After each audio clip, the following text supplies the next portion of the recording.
I am so tired of cool movies not getting their recognition until it's too late. There's a line of thinking that appears in almost every apocalyptic story. Civilizations rarely collapse because of one dramatic event. Typically, the writers like to convey them falling apart because people lose their sense of direction. Pandorum is a movie built on that idea, to be fair, but its execution is better than any other iteration. It looks like a creature feature on the surface, but underneath the violence and the jump scares is a story about what people turn into when they believe the future no longer matters. Today we're taking a look at that message, and to do it properly, we need to walk through the entire story, from the moment Bauer wakes up all the way to humanity's second chance. The film opens with an explanation of Earth being overpopulated and its resources being depleted. We go inside of a ship to its crew receiving a message on how they are the only thing that remains of humanity. Earth is gone. We jump an undisclosed amount of time later to a man named Bauer waking up from hypersleep. Thanks to the improper emergence, he's in a state of partial amnesia. He doesn't remember much of anything, to be honest. His lieutenant, Peyton, wakes up shortly after. Both men quickly realize that something's wrong. They should have been woken up by a crew, debriefed on the current situation, and reminded wherever it is that they're going. To make a situation even worse, the ship is experiencing random surges of power, leaving them no access to the bridge of the ship. To solve the problem, Peyton stays near the control systems, while Bauer crawls through the vents to reach the unstable reactor. Inside the vents, Bauer finds Cooper's dead body, confirming their third person woke up long before them and didn't survive. Eventually, Bauer manages to escape the vents and enters the main corridors of the ship, only to find the environment in even worse shape than he expected. Bauer briefly encounters a woman named Nadia, but she runs away immediately. He chases after her and comes across a dead body strung up in a strange way, almost like a monument, which tells us that whoever is on this ship is not only killing people, but doing it with intent and structure. Nadia ambushes Bauer and tells him to hand over his shoes. Before he can cooperate, they're interrupted by a bunch of nasty growls coming from down the hallway. Nadia disappears again, and we get the first clear look at these hunters. They appear to have pale skin, a bit disfigured looking, and have spikes coming from their backs. Bauer manages to escape and contacts Peyton, and together they start piecing together fragments of their memory. They remember the ship as the Elysium, and they are on a mission to another Earth-like planet called Tanis. Bauer gets an upgrade, finding a futuristic, energized handgun, and continues to the reactor. They also recall the psychological condition known as Pandorum, a space-induced breakdown linked to isolation and hopelessness. On a previous mission, an officer had a psychological break, believing the ship was cursed, so he evacuated the ship, launching 5,000 people into a permanent sleep. This is the movie's early hint that the real danger might not just be physical. Bauer meets another survivor by the name of Shepard, who assumes he's part of a rescue team. That's clearly not the case, and Shepard's disappointment shows just how long people have been waking up on this ship. Before they can process anything, more hunters appear. For a second, it looks like the two of them are gonna get away, but Shepard is captured. They string him up in the air and eat him alive. This scene really shows that even though the hunters behave wildly, they aren't animals. They actively lay traps, coordinate, and funnel their prey,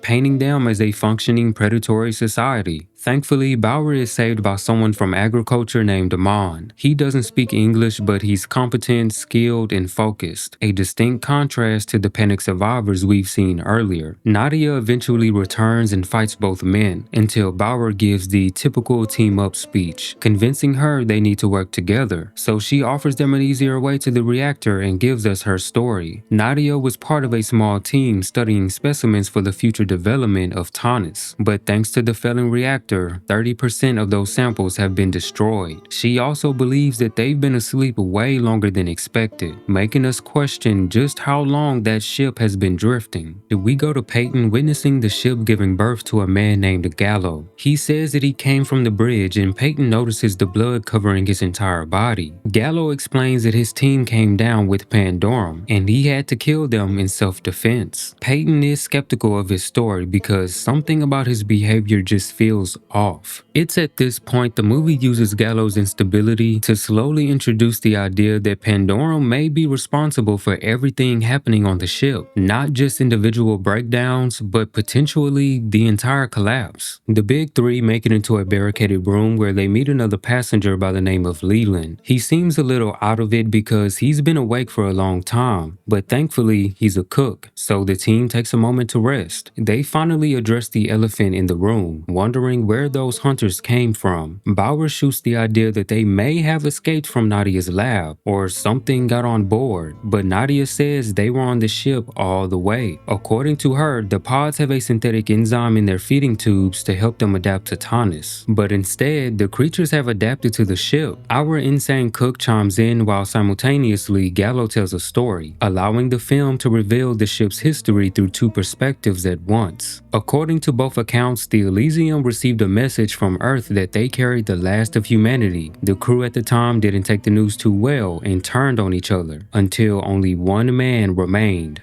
Gallo. Alone and unstable, he started waking passengers for his own entertainment. Anyone who didn't play by his rules were forced into the cargo hold to fend for themselves. Down there, starvation turned into cannibalism, and the enzyme meant to help humans adapt to Tanis created the Hunters. This is where Pandorum becomes a story about societal collapse. The monsters exist because leadership failed, and because one person's hopelessness reshaped an entire micro-civilization. Also, Gallo paints the story to Peyton as if his crew had Pandorum, not him. The story ends there as it turns out Leland poisoned Bauer's group. When they wake up, it's revealed that Leland is a cannibal, and they are about to become his next meal. Bauer manages to talk him down, explaining that the ship only has about an hour left before total failure, so Leland decides to hold back his urges and tags along. As they finally reach the reactor chamber, it turns out this is where the mutants are living, because why not? Bauer crosses a walkway, but it collapses, so now he has to move his way through the sleeping nest. Surprisingly, everything is going fine at first, but of course, Leland drops a flashlight and they all wake up. Mon decides to distract them while Bauer resets the reactor, killing many of them. Eventually, Mon is confronted by the Alpha Hunter. Seeing how he doesn't run away, the Alpha gives him his weapon, and they engage in a battle of respect, very reminiscent of the Predator. Mon manages to kill the leader and comes across his child. Unfortunately, he hesitates and is sent to his maker. A few moments ago, no one wanted to kill that thing more than him, and now he hesitates? I hate that shit so bad. I hate it.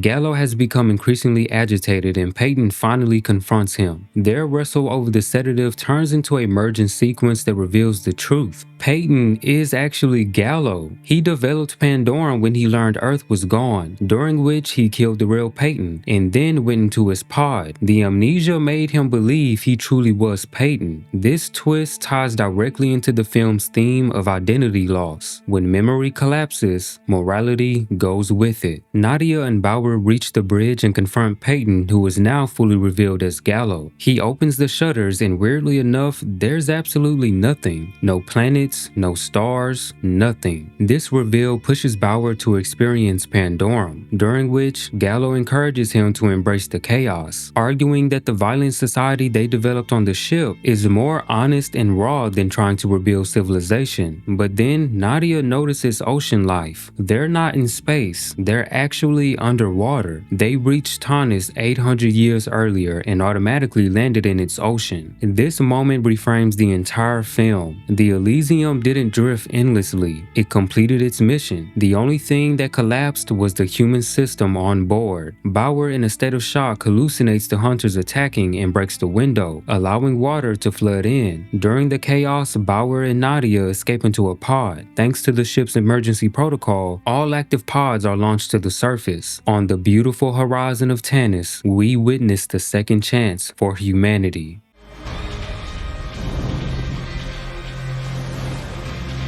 Pandorum works metaphorically for the situation humanity is already in, a species living on a limited resource rock floating in space, with no unified long-term plan and no structure for what happens when our system experiences stress. The Elysium is Earth in miniature, a sealed environment with limited food and energy, where a population must cooperate to survive. What the movie suggests is that survival is never guaranteed just with technology. The Elysium is one of the most advanced ships ever built, yet it collapses because the people meant to protect it divide under psychological pressure. The ship fails for the same reason civilizations fail: no shared purpose, no trust in leadership, and no cultural agreement on how resources should be used. The mutation of the passengers isn't just a sci-fi plot point. It's what happens when a closed ecosystem breaks down and no social structure replaces the old one. Once fear overtakes purpose, the society on board devolves. They become tribal, territorial, and short-sighted because long-term thinking collapses under panic. The creatures function as a physical manifestation of what happens when a community abandons cooperation, and it becomes entirely reaction-driven. Layered under all of this is the film's second question: what happens to the human mind when it's removed from Earth? Space isn't just a physical environment, it's a psychological one. Pandorum suggests that deep space travel exposes people to huge existential pressure: isolation, loss of identity, the disconnection from time, and the terrifying possibility that everything familiar is gone. Pandorum, also known as orbital dysfunctional syndrome, is the film's way of literalizing this mental strain. It's not only a disorder, but also commentary on how the mind destabilizes when it loses context, structure, and purpose. In other words, the movie argues that if humanity wants to reach deep space, it'll take more than just better ships. We need a stable identity, a shared direction, and a psychological foundation that can withstand prolonged isolation from the world that shaped us. So the real message is, if we can't agree on how to manage our resources and how to stay united on the one ship we're already on, then we're not ready to survive anywhere else. Movies don't ever really have a single meaning, but those are the ones that stand out to me the most. And there's also the Elysium being a stand-in for Noah's Ark. But I want to thank you guys for watching. If you enjoyed this breakdown and want more thematic analysis like this one, let me know which movie you want next. As always, keep watching the dark, because it's definitely watching you.